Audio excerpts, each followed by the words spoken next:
Vous avez des idées, c'est entendu, et elles sont magnifiques. Mais avez-vous des résultats? Aucun. Alors, cela prouve que vous devez encore travailler pour faire descendre ces idées jusqu'à dans la matière. Et oui, voilà la question. Il faut les faire descendre. Vous dites, j'ai des idées. Bravo, c'est très bien. Mais ces idées vous feront mourir de faim et de soif. Tout simplement. Ah, si vous ne savez pas les faire descendre ensuite dans le cœur et dans les actes. Il ne suffit pas d'avoir des idées. Beaucoup de gens les possèdent. Mais ils vivent de telle sorte qu'il n'existe aucune correspondance, aucune communication entre ces idées, leurs sentiments et leurs actes. Il faut un lien, il faut une communication, un pont, il faut brancher les circuits. La pensée n'a pas la priorité de toucher la matière pour la transformer. Il faut mettre entre elles un intermédiaire qui est le sentiment. À travers le sentiment, les idées prennent chair et os et viennent toucher la matière.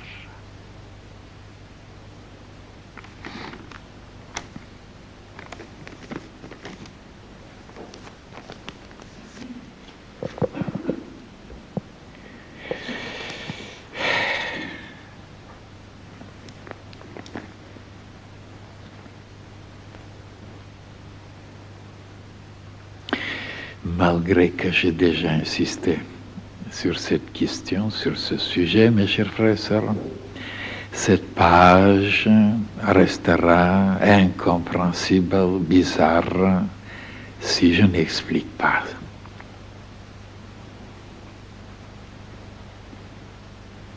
Et oui, combien de gens j'ai vus, j'ai rencontrés, ils avaient des idées, c'était formidable. Mais ils restaient comme ça, non réalisés, quelque part dans le monde invisible. Ils étaient fiers, ils étaient heureux, ils se promenaient avec ces idées. Et voilà qu'ils étaient dans la misère, dans la pauvreté, dans les maladies, dans la faiblesse. Et ils ne se rendaient pas compte que les idées peuvent souvent perturber, troubler. Comme il y a quelques jours, je vous ai expliqué. Il faut maintenant les faire descendre et les concrétiser, les matérialiser ici, dans le plan physique.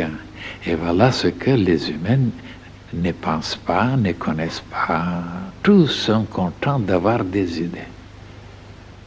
C'est tellement vrai.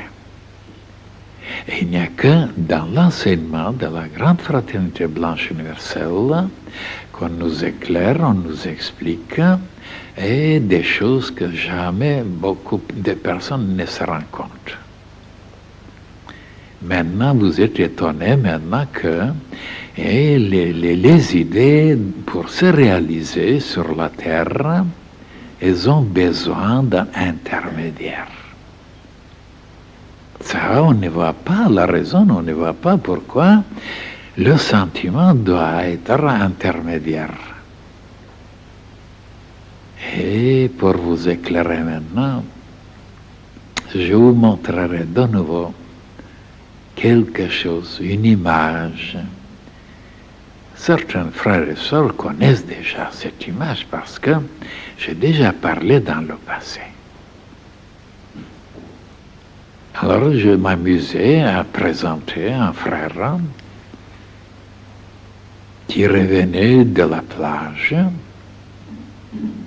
Alors je lui posais la question. Alors, qu'est-ce que vous avez vu? Qu'est-ce que vous avez rencontré? Qu'est-ce que vous avez découvert? Et il me dit rien. Et où étiez-vous? Ah, sur un rocher. Et la mer, les vagues arrivaient jusqu'à moi. Alors, je regardais, j'étais content, j'étais dans la paix, tranquillité, je réfléchissais, et maintenant, je suis revenu. Comment, je dis? Vous n'avez rien vu? Mais rien, il n'y avait rien à voir. Oh là là! Tout le livre de la nature vivante était étalé devant vous et vous n'avez rien lu. C'est comme ça. Toute la vie, on passe comme ça. Mais je ne comprends pas. Il dit, expliquez-moi, qu'est-ce qu'il y avait à voir? Mais j'ai dit, vous étiez sur un rocher. Oui. Et comment il était ce rocher? Oh, il était creusé, il avait des images, des formes.